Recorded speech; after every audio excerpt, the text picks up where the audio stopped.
ಅಂದ್ರೆ ಈ ಹಿಂದೆ ಇದ್ದಂತವ್ರು ಕೈಗಾರಿಕೆಗಳಾಗ್ಬೇಕು ನಮ್ಮಲ್ಲಿ ದುಡಿಯೋದಕ್ಕೆ. ನಮ್ಮಲ್ಲಿ ಬರೀ ಕೃಷಿ ಕೆಲಸ ಮಾಡ್ತಾರ ಅಷ್ಟೇ, 100 ಜನ ಹೋಗಿ ಹೊಲ್ದಾಗ ಗದ್ದೆ ಕೆಲಸ ಮಾಡಿ ಬರ್ತಾರ. ಅವ್ರಿಗೆ ಒಂದ್ ಸ್ವಲ್ಪ ಗಾರ್ಮೆಂಟ್ಸ್ ತರ ಕೈಗಾರಿಕೆಗಳು ಆದ್ರೆ ಯುವಕರಿಗೆಲ್ಲ, ನಿರುದ್ಯೋಗ ಯುವಕರಿಗೆಲ್ಲ ಕೆಲಸ ಕೊಟ್ಟಂಗ ಆಗ್ತದ. ಯಾಕಂದ್ರೆ ಇವರೆಲ್ಲ ಬಾಂಬೆ ಈ ಕಡೆ ಪುಣೆ ಮತ್ತೆ ಬೆಂಗಳೂರು ಈ ಕಡೆ ಎಲ್ಲ ಹೋಗಿ ದುಡಿಬೇಕಾಗ್ತದ ನಮ್ಮ ಹುಡುಗರು.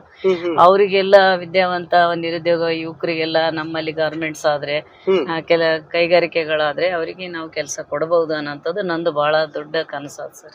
ಓಕೆ ಮೇಡಮ್, ಒಂದು ವಿಡಿಯೋ ವೈರಲ್ ಆಗಿತ್ತು ನಿಮ್ದು. ಕಂತೆ ಕಂತೆ ನೋಟನ್ನ ಹಿಡ್ಕೊಂಡು ಜೋಳಿಗೆಯಲ್ಲಿ ಹಾಕ್ತಾ ಇದ್ರಿ ಒಬ್ರು ಹೆಣ್ಮಗಳು ಕಣ್ಣೀರಿಡ್ತಿದ್ದಾಗ. ಏನದು, ಏನಾಗಿತ್ತು ಇನ್ಸಿಡೆಂಟ್ ಅದು? ಇಲ್ಲ ಸರ್, ಅದೇನಾಗಿತ್ತು ಅಂತಂದ್ರೆ ಅದು ರಸ್ತೆ ಮೇಲೆ ಆ ಹುಡುಗ ಬಿದ್ದು ಪ್ರಾಣ ಕಳ್ಕೊಂಡಿದ್ದ.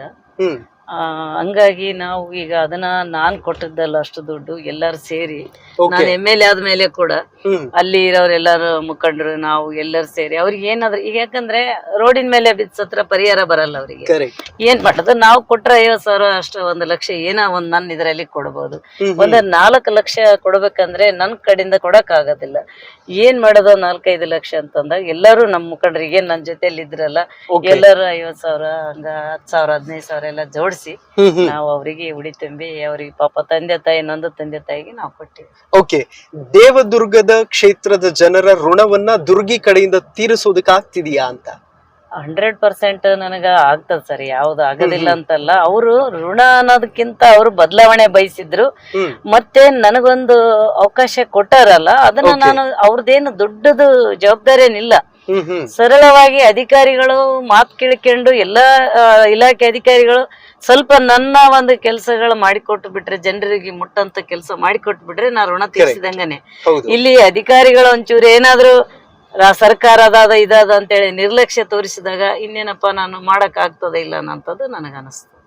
ಓಕೆ ಓಕೆ, ಸರ್ಕಾರಿ ಪಾಲಿಟೆಕ್ನಿಕ್ ಕಾಲೇಜ್ ಕಾಮಗಾರಿ ಎಲ್ಲ ನಡೀತಾ ಇದೆ ಸರ್. ಇದು ಇಂಜಿನಿಯರಿಂಗ್ ಕಾಲೇಜು, ಈ ಕಡೆ ಲೆಫ್ಟ್ ಬಹಳ ದೊಡ್ಡ ಪ್ರಮಾಣದಲ್ಲಿ ಒಳ್ಳೆ ಒಂದು ಸ್ಕೀಮ್ ಅದು. ಅದು ಸರ್ಕಿಟ್ ಹೌಸ್ ಸರ್, ಅದು ಮೇಲೆ ಎಲ್ಲಿ ಈ ಕಡೆ ಮೇಲೆ ಇದೆಯಲ್ಲ ಸರ್ಕಿಟ್ ಹೌಸ್ ಸರ್ ಅದು. ಓಕೆ, ಜಯಲಲಿತಾ ಅವ್ರದ್ದು ವೆಬ್ ಸೀರೀಸ್ ಎಲ್ಲ ಬಂದಿತ್ತಲ್ಲ, ಆ ತರದ್ದು ಏನಾದ್ರು ನೋಡಿದ್ರ? ಆ ತರ ನೋಡ್ತೀನಿ. ಇಂದಿರಾ ಗಾಂಧಿ ಅವ್ರು ನನಗಿಷ್ಟ. ಅವರು ಒಂದು ರಾಜಕಾರಣ, ಅವ್ರು ಅಂದ್ರ ಪ್ರಾಣ. ನಾನು ಒಂದ್ಸಲರ ನಾನು ಇಂದಿರಾ ಗಾಂಧಿ ಅವ್ರ ಮನೆ ನೋಡ್ಬೇಕಂತ ಬಹಳ ಆಸೆ ಪಟ್ಟಿದ್ದೆ. ನಾನು ಯಾವತ್ತು ನನ್ನ ಯಾರು ಕರ್ಕೊಂಡು ಹೋಗಿರ್ಲಿಲ್ಲ. ಅವಾಗ ನಮಗ ಅಷ್ಟು ಡೆಲ್ಲಿ ನೋಡೋಷ್ಟು ಇರ್ಲಿಲ್ಲ. ಮೊನ್ನೆ ನಾನು MLA ಆದ್ಮೇಲೆ ಒಂದು ಅವಕಾಶ ಸಿಕ್ಕಿತ್ ನಮಗ. ಯಾಕಂದ್ರೆ ಏಮ್ಸ್ ಹಾಸ್ಪಿಟ್ಲ್ ಕೇಳೋಣ ಅಂತೇಳಿ ನಾವು ಎಲ್ಲರೂ ಪಕ್ಷಾತೀತವಾಗಿ ಎಲ್ಲ ಶಾಸಕರ ನಿಯೋಗನೆ ಹೋಗಿತ್ತು ಮಿನಿಸ್ಟರ್ ಅವ್ರ ಜೊತೆಯಲ್ಲಿ.